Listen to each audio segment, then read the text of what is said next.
पर अभी अभी खा रहा होगा रिजल्ट लेकर। आज उसका रिजल्ट है ना। अरे वाह, अब तो मैं मिठाई खा कर ही रहूंगी। अभी तो फर्स्ट ही आएगा और नहीं तो सेकंड तो कहीं गया नहीं। सूजी के हलवे से काम नहीं चलेगा ना, तो चल से ही खाना होगा।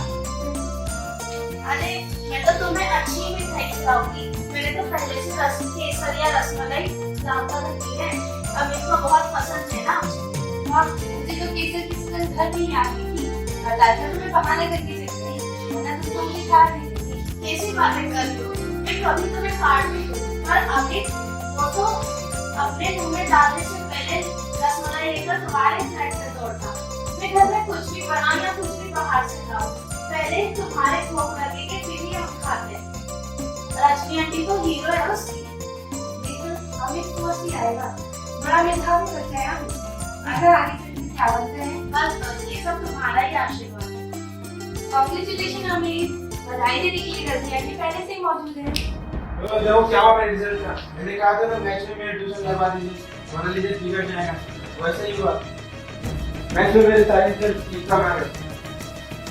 अरे पर तूने तो सारे सवाल ठीक करके आया था ना। लड़का के पापा के सामने भी पूरा पेपर दिया फिर से। पापा ने कहा कि ना 4-5 मार्क्स उसके सफाई वफाई के काट के लिए, पर 95 मेरे पक्के थे। तो मिले तो कुछ बहुत सही है। गुजराती, इंग्लिश में शराबी, सिविक्स में अनाथी और 9 में मैथ्स में कब से कम। अब तो होगी, ट्यूशन नहीं लेने से नहीं मिलते अच्छे नंबर। सर तो बार बार कहते ट्यूशन कर लो, ट्यूशन कर लो। पर तेरी तुझे इंग्लिश में परेशानी करना उसकी ट्यूशन लगाती नहीं हमने। मेरा 2 विषय में तेरी ट्यूशन से लंबी चौड़ी थी, पर ये तो अंधेरी हुआ कि सारा पेपर ठीक करो फिर भी नंबर काट लो।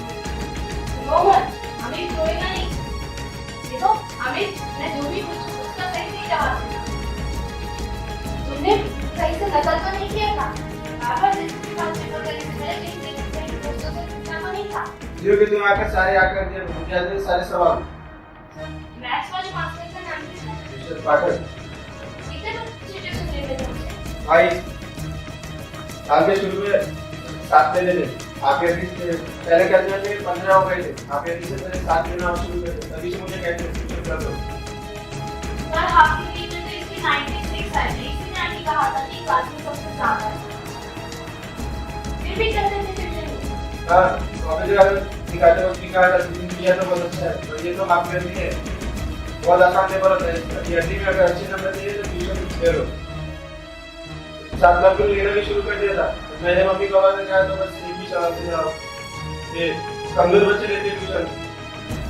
रोमन, हमें रोएगा नहीं। घर में आने को रोने वाले बच्चे बिल्कुल पसंद नहीं है। नहीं तो कह रही है मम्मी।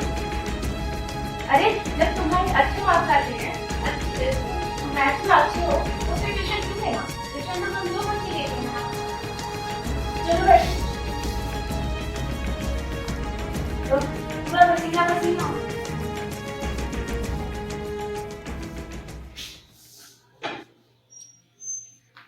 तैयार रहिए हमेशा। कल आपके स्कूल जाना है 9 बजे। कल तो छुट्टी है, अगर आप स्कूल जाके कुछ कहेंगे सर मुझसे गुस्सा हो जाएंगे। छुट्टी मत जाइए, प्लीज मत जाइए। अरे रजनी, तुम कुछ कहोगी करोगी, फिर अगले साल कहीं उससे ज्यादा ना परेशान कर दे। जब है ना इसी स्कूल में है तो कैसा झगड़ा? यानी कि वो जो भी विद्यार्थी करते रहे हम बर्दाश्त करते रहे। अरे डरना क्या है? अगर पेपर बोल रहे हैं बच्चे भी सही किया है तो एक बार पेपर चेक करना चाहिए ना। बता दो दिया आंटी आप। रो तुम दोनों माँ बेटी बैठ के। अब ये रजनी कोई और मुसीबत ना खड़ी कर।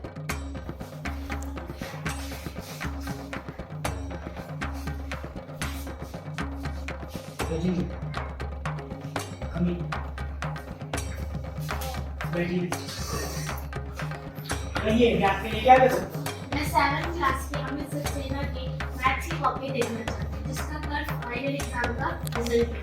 सॉरी मैम, यही एग्जाम की कॉपियाँ नहीं निकाल सकता। मैं जानती हूँ, लेकिन फिर भी मुझे देखना है क्योंकि उसको हर साल अच्छे नंबर मिलते थे मैथ्स में, लेकिन इस बार ही उसको सिर्फ 72 नंबर मिले। तो मुझे सिर्फ जानना है कि इसमें अमित की गलतफहमी या फिर एग्जामिनर की गलती है। आपकी कमाल करती है, बच्चे ने कहा और आपने मान लिया। हर बच्चा कहता है कि ये जो बेटा है कि उसने तो बहुत अच्छा किया है, बहुत अच्छे नंबर मिलेंगे। अगर हम इसी तरह ये एग्जाम की कॉपी सिखाने लगे तो यहाँ पर तो स्पीड चला रहेगी। इसलिए तो ये एग्जाम की कॉपी ना दिखाने का नियम बनाएंगे।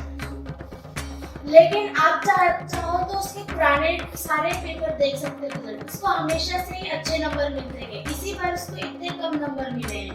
वही मुझे चेक करना है कि इसमें कहाँ नंबर कटे उसके। बेकार में आप नियम आपका बात करते हैं, ये नियम नहीं तोड़ेंगे।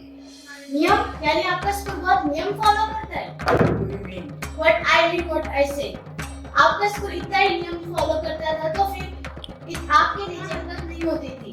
उसके मैथ्स के मार्क्स काट दिए गए इसलिए क्योंकि उसने ट्यूशन नहीं लिया।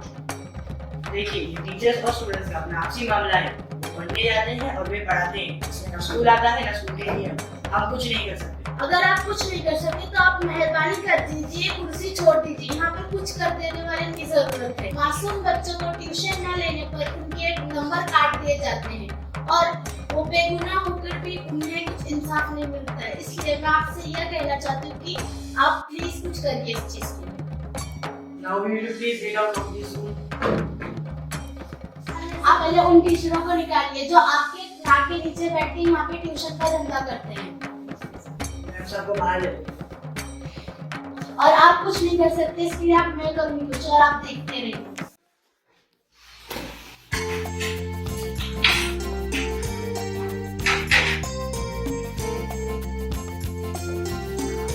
आजकल कोई भाग रही थी क्या? मैं कैसे मारूं? फोन किया था, फाइल नहीं थी। पूछा क्लास में कोई मार नहीं, पर घर पे कोई हो तो ना। फाइल जिसके बारे में मुझे कुछ पता भी नहीं और इसके लिए मुझे घर पे बैठना चाहिए। ये कैसी बात है? मैं बताऊँ बुरी था।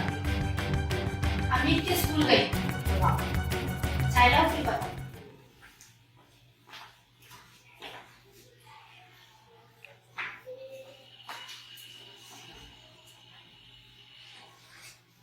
बोलती बंद करवा दीजिए मास्टर।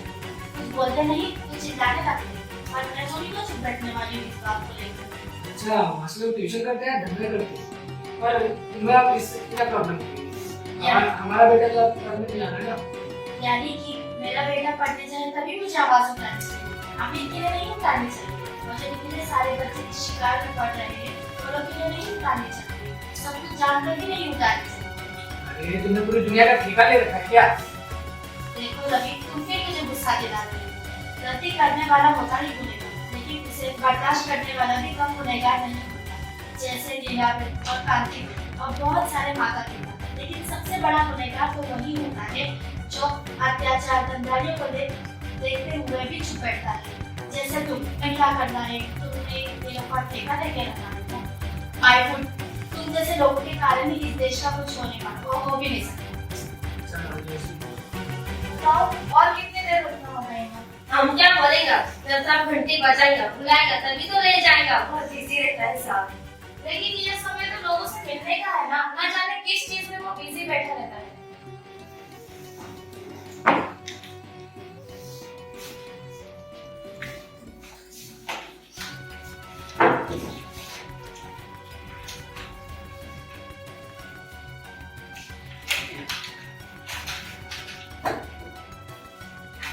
अरे अरे किधर क्यों जाता? घंटी बजा क्या? घंटी बजने के लिए बहुत टाइम है। अरे कैसी औरत है, सुनती से। आपको स्लीप देखे अंदर आना चाहिए था ना।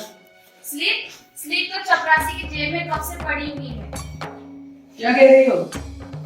मैं क्या कहूँ? अब ये सब सीधी सादी बातें भी मुझे नहीं समझानी पड़ेगी।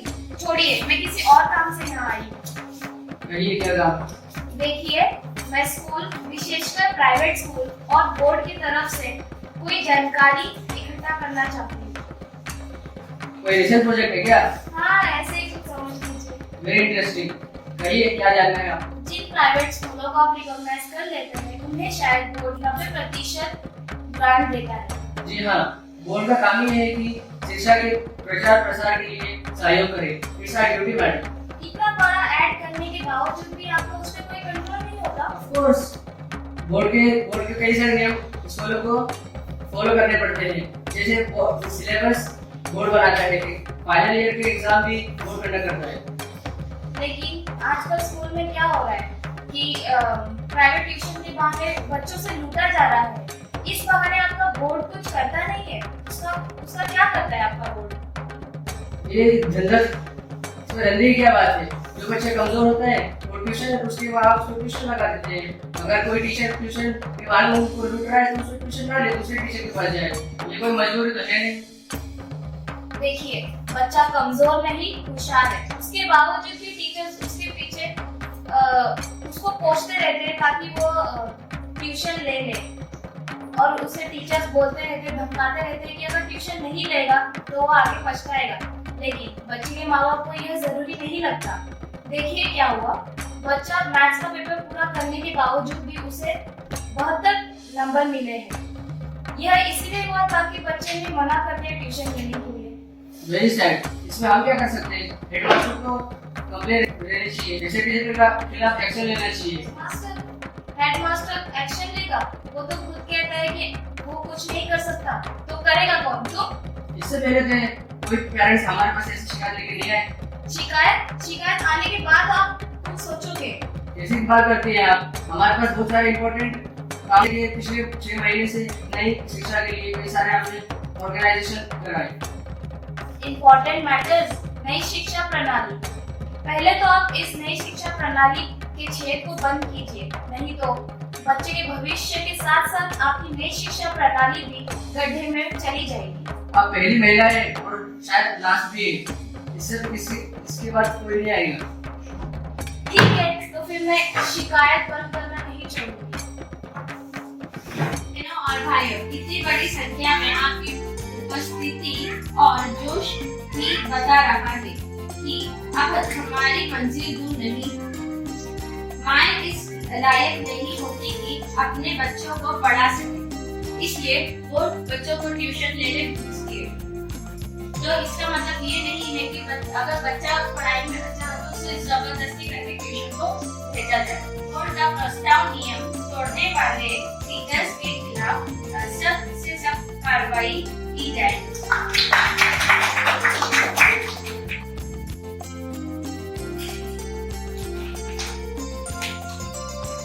अरे रजनी सुनती हो जरा? देखो बोर्ड ने तुम्हारा प्रस्ताव मंजूर कर लिया। तो मान लिया गया हमारा प्रश्न, बिल्कुल जैसा था तैसा। अब अंधेरा नहीं किया। मैं तो कहती हूँ कि अगर बैठकर मुकाबला किया जाए तो ऐसा कौन सा अदा है जिसकी हड्डियां ना बिखरी जा सके। I'm proud of you, Rajni. I'm really proud of you.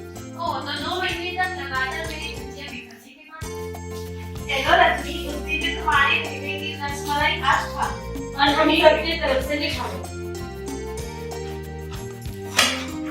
Thank you.